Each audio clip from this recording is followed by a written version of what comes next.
Hi friends! We're doing a last minute video because I have been following all of the internet conversations about Autistic Barbie, and I think it's an interesting thought exercise to parse through all of those things. Also, I know a bit about disability toy history because as a historian you pick up weird things, so I figured I might have some things to add to this conversation. Now I will note that doing a last minute video does mean that I am creating what is a horrific continuity error on this channel, because between the time I made this month's videos and now I moved apartments, and it does bother me that it's going to be inconsistent, but it's fine. Also, I am sick, so sorry if I sound weird, and yes, I do deep dive research for fun when I'm sick. Don't worry about it. Anyway, Barbie. So earlier this week, Mattel launched their Autistic Barbie doll. I assumed that they were still, like, naming every Barbie they release, but apparently that has not been the case for, like, decades. So this is just Barbie Fashionista's doll number 245. But that gives you more room to choose what you want her name to be, so that's fun. She's a part of the Fashionistas line, Mattel's most diverse line of Barbie dolls that has a large range of skin tones and hair textures and body types, as well as various disabled Barbies. They have a blind one, they have one with Down syndrome, and they have one with type 1 diabetes, and now they have the autistic one as well. She was developed over the past 18 months in collaboration with ASAN, the Autistic Self-Advocacy Network, and they put a great amount of care into developing this doll. And I'm sorry if this sounds kind of advertisement-y, I'm just going based on the facts from the press release, and there's only one way for that to come across. Her body is built differently in that they gave her extra articulation in her wrists and her elbows, so she's free to stim or hold her arms at whatever angle is most comfortable for her, and her eye gaze isn't head-on like other Barbies. Instead, it is slightly shifted down into the side, so she doesn't have to make eye contact if she doesn't want to. They also gave her soft and loose-fitting sensory-friendly clothing, as well as flat shoes for balance support, and she comes with noise-canceling headphones, a fidget spinner that actually spins despite how teeny tiny it is, and an AAC device. For representation purposes, obviously she is a new Barbie, so of course she is a girl, but it's still a huge deal to have autistic girls in any kind of representation because of how boy-heavy autistic representation historically has been and continues to be, and even more so with the fact that she is not white, which is really cool. But after this was announced, a lot of opinions appeared, and you would expect these opinions to be in the sense of like the anti-DEI people who are like mad about diversity existing versus the autistic community being pro-Barbie and excited about it. But what we're actually seeing are a lot of mixed opinions from within the autistic community. Now, the first critique that we will promptly chuck out the nearest window, which is over there, is this idea that she does not represent autism. Now, there is no way for one doll or person or anything to represent every single person in a minority group. That's not how things work. If she doesn't represent you specifically, I know that does feel a little bit sad, but that does not mean that you're suddenly like disqualified from being in this minority. And this is especially the case when that thing that was created was done so in collaboration with a group of experts on that particular minority identity. If it does not represent you and it also aligns with stereotypes and maybe also isn't quite how a thing works, that is a worthy critique, but in this case, it simply is not. And also because a lot of this, she doesn't actually represent autism critique, is coming from a deeply ableist place that is trying to completely discount the existence of high support needs autistics, who are the most marginalized in our community and should always be front and center in every single conversation. There is an important discussion to be had about the complication in taking what can often be a less visible disability and how do you choose to visualize that in a doll. I'm thinking about how like some of the earliest disability representation in any kind of toy relies primarily on the accessories associated with that doll, the medical aids that said doll would need to use to accommodate themselves, rather than actually changing anything physical about the doll themselves to reflect different kinds of bodies. And there's an interesting discussion around boiling down how disabilities look to being specific to the equipment that they use, especially because many more marginalized people in those communities, like with those disabilities, do not have access to that equipment. But none of that means that it is stereotypical or ableist to have her wear headphones and use a fidget toy and an AAC device. Those are things that a massive proportion of autistic people use, often high support needs folks more than lower support needs folks, so that's just like a factual thing that exists. And in the case of this specific doll, they also made specific physical changes for her as well. It's not just these accessories that indicate disability and difference. From a representation perspective, she is fantastic, especially because as far as I can tell from my research, she is the first explicitly autistic doll on the market. You could say that like Twyla from Monster High technically is, because the character is canonically autistic, but she was a character for a long time before she became canonically autistic, and none of her products seem to connect her to autism or mention it in any sense. Now in that research, I did find a lovely company called the Butterfly Pig. I'm going to link them below. They make every kind of medical aid and disability related thing you could possibly think of, sized for dolls and stuffed animals at pretty reasonable prices for what it is, and it's really, really cute. They have like doll-sized AAC devices and feeding pumps and tracheostomy tubes and scar stickers and nebulizers. There's so many things. I will link their website below if you want to check them out and support them.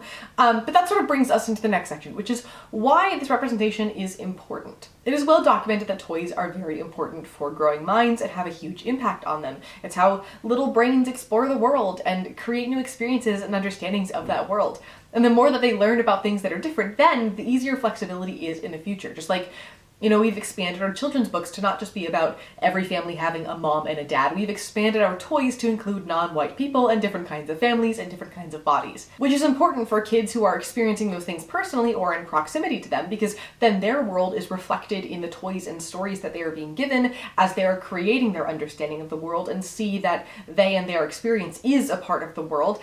And it's just as important for kids who aren't experiencing those things and have no proximity to those things, because then they will be more prepared for when they do in the future and will be more accepting of those who are different. And in the case of identities you may develop over time or understand more over time, like queerness or being late diagnosed with something, it helps you know that those are options and what those things mean, which can make it easier to find and accept those identities in yourself in the future. But this means to some extent that toys are inherently political. What we choose to create for children to teach them about the world very much reflects what the world is like and perhaps what we would like their world to be like. The fact that we give the pink dolls to the girls and the green trucks to the boys is indicative of a cultural bias that is then being taught to and learned by kids as they are growing up, which is something that is well researched, that we've all heard the studies for our entire lives, and is part of why, especially when I was growing up, that was something that we were trying to undo and trying to balance out. And this is, of course, the same situation as if they only ever play with white dolls and don't see any other races of toy. And the study of children's toys and how those teach us about a culture and a society is a field of anthropology for a reason. Like, it's a niche, but like, so is my job. That doesn't make us any less important or valid or helpful in what we study. But at the very least, toys tell us what we consider the default of a society to be, and can actually be very educational in that sense, because it is the standard that is reflected in the things that we give children to learn about our world. And then that standard is passed on to the next generation via said toys, which is a thing that we're learning. Like, I vividly remember growing up with a mass-produced schoolhouse toy that was my absolute favorite. I brought it everywhere because it like folded up and had a handle, so you could bring your schoolhouse with you and set it up. It was great. Anyway, that toy included a black kid and a wheelchair user, and that was not a thing a generation or two before me. And right around the time that I aged out of using like dolls and stuff, that was when you could start buying family sets that had two moms or two dads. But if I had grown up with that as an option when I was little, I would have looked at the world a lot differently too. And we'll get to the critiques of progress as symbolic only in a moment, but before we get into that conversation, I do want to be abundantly clear that toys reflecting diversity in the mainstream is incredibly important. For societal acceptance and normalization purposes, of course, and for individuals to feel less alone because now they have a doll or a stuffed animal or a whatever that reflects their lived experience, all of which is incredibly important for development. In the same way that it's important how much disability has been showing up in children's television shows that wasn't there when I was younger, having those things reflected in our toys is very important. But then there's the capitalism of it all. And as we jump into this half of the conversation, I do want to specifically shout out some autistic creators of color whose Instagram stories and posts around this conversation were what made me want to add a historical piece to it in the first place, and whose ideas I will be referencing here. I don't know why I put this here or specified that it was this particular section. Their ideas are throughout the entire video, so forgive me for that. But either way, go follow them. They're great. They're at Black Spectrum Scholar, at Fidgets and Fries, and at Sienna Stims. If you have any social media platforms, everybody go follow them right now. They're fantastic. I also got some additional conversation points from at Lived Experience Educator and at It's Emily Katie as well. So please go support all of them. I do not want to steal anybody's ideas, because that is bad. Now, the primary discussion on the more negative side about Autistic Barbie has been specifically talking about the consumerism of it all. Is it not just saying that diversity is profitable, so that's what we're going to do now, without otherwise supporting marginalized people who are further marginalized right now in this specific political and economic climate, not unlike the rainbow capitalism stuff, where it was fun to see pride stuff in stores and feel seen and supported until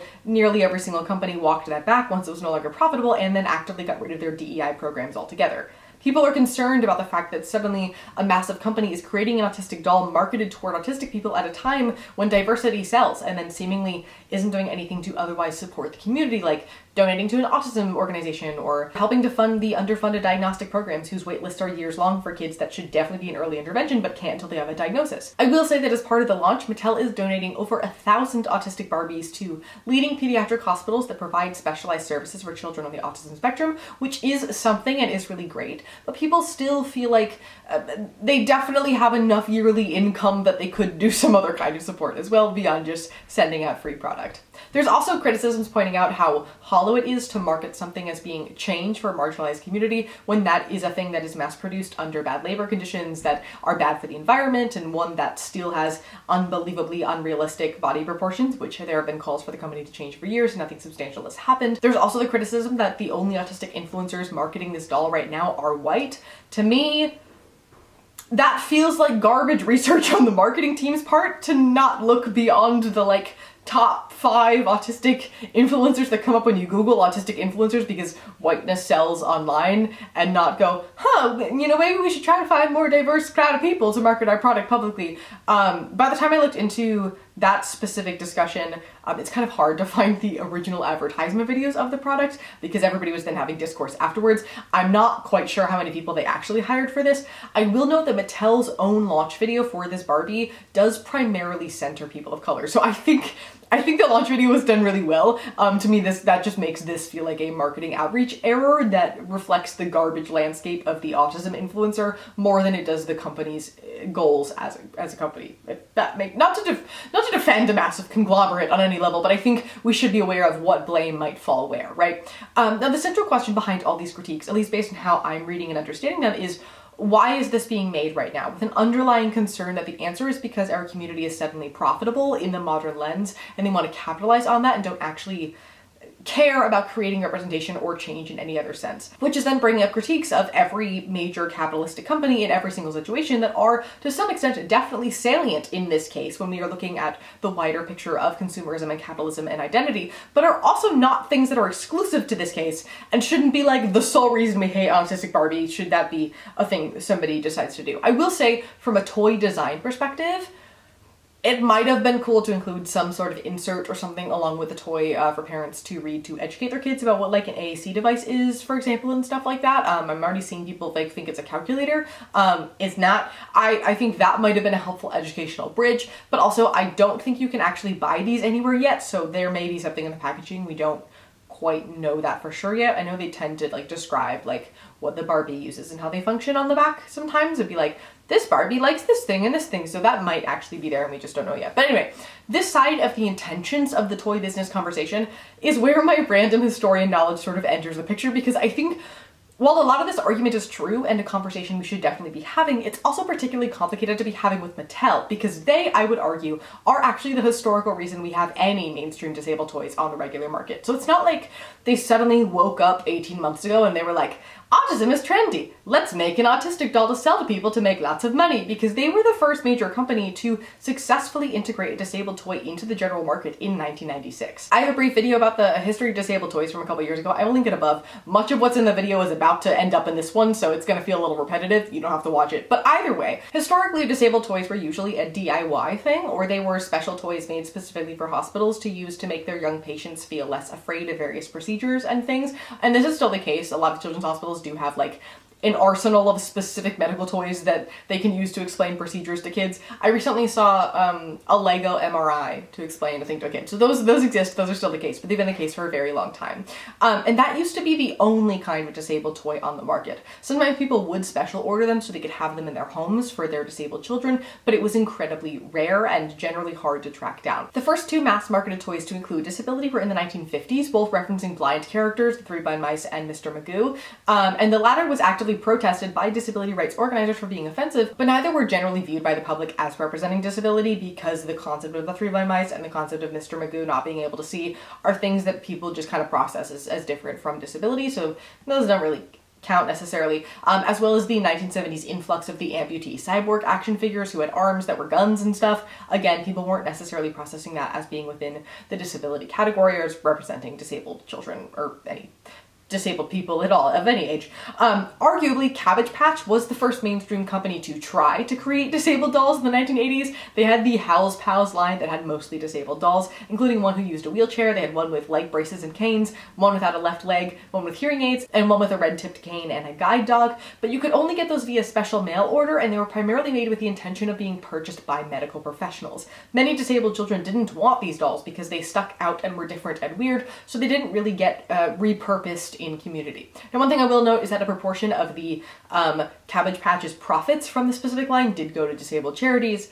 Bookmark that for later. But then came Share a Smile Becky, who you may know as Wheelchair Barbie in 1996, who was marketed as a regular Barbie. She could be found on shelves in any store like a regular Barbie, and she had really cool outfits. She was a photographer, and she sold out so quickly and did so well that they also made Becky a camp counselor and a Paralympian, in addition to making large donations to various disabled charities. Her chair does not fit in the Barbie Dreamhouse elevator, but that reflects reality at least. And since Becky's success, American Girl released a wheelchair for their dolls very shortly after. The schoolhouse toy that I grew up with that had the wheelchair probably came from that same rush of adding disabled toys to the market after Becky's popularity. That's why most of the disabled toys that you will see before like 2010 are wheelchair related and kind of nothing else. The popularity of disabled toys again started to kick off and expand in the mid-2010s, especially so after the hashtag #ToyLikeMe movement was created with the intention of showing off DIY disabled toys to get mainstream companies to start manufacturing disabled toys themselves. And that brings us back to Autistic Barbie. I think it's fair to critique all of the things about consumerism and ethical toy production and concerns about whatever the disabled version of rainbow capitalism is going to be called once it's common enough for somebody to coin a term for it. I think it's fair to have a conversation about it being an issue that perhaps what we are saying here is that acceptance can only come through something marketable and purchasable, some sort of product, rather than active cultural change. That becomes interesting when we talk about it as representation in the same way that we talk about putting a character on TV as representation, which I think it is kind of the same situation, but this is a little bit more consumerist because you don't really pay to watch a TV show. But you kind of do! It's complicated. I do think it is very fair to be frustrated that they didn't also concurrently use some of the money this giant corporation definitely has to support our community financially right now, and for better or for worse that they have in the past, so we know that they are capable of it and it is a thing that is on their radar. But also, we have fought for this. We have fought for inclusion in toys because it is important, because it matters. There was a whole movement for that very recently. And as much as I want to say capitalism bad, let's get rid of consumerist products and go make actual change, I want to be that kind of person. I'm also a very practical one who doesn't know what the alternative to this would be. Like, would it just be manufacturing more non-disabled toys and never including further diversity because that's hollow, it doesn't actually support us? Is that not just like reverting to a decided default and upholding the status quo at that point? Because I feel like the answer is yes. I mean, maybe I'm just not following the anti-capitalism thought process to the end properly. I'm not sure. It is very complicated. But at the very least, I do have a lot of appreciation for what this means for the world we live in right now and how important that is. And even more than that, I want to acknowledge the fact that this kind of inclusion is something our community was publicly calling for often in the last decade, and that Mattel worked with autistic folks to do it right. And I think we can hold both of these things concurrently. Yes, political change and the desires of movements change along with them. The desire for inclusion in the late 2010s looked a lot different than it does in the 2020s, and I'm still noting that Mattel has done donations to support marginalized communities before, alongside their disabled doll launches, so they're definitely capable of doing it again. But I think with all of the nuance we've discussed today, Autistic Barbie is kind of pretty cool. And also something that a lot of people are really going to care about over the course of the next week, and then entirely forget about because the market is completely oversaturated with toys and you will probably never run into it in a store, so you're never going to think about it again. You just kind of care about it right in this very moment, which is fair. I think this is an interesting conversation to have.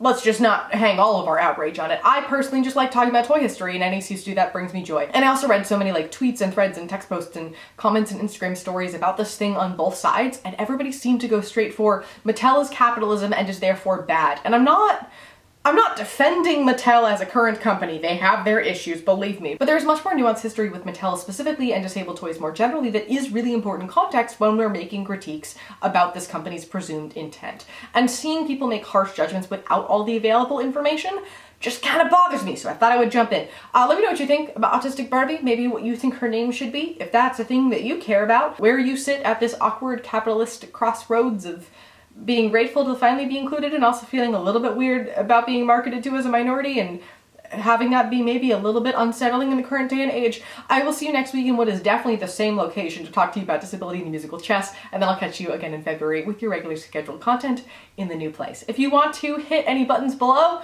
feel free, I'd really appreciate it. It helps me a lot. I also have a Patreon if you want to support me there and get early access to what I am up to as well. And as always, thank you for being here. Thank you for being. Remember, critical thinking is really sexy, and I look forward to seeing you, my dear, in the next one.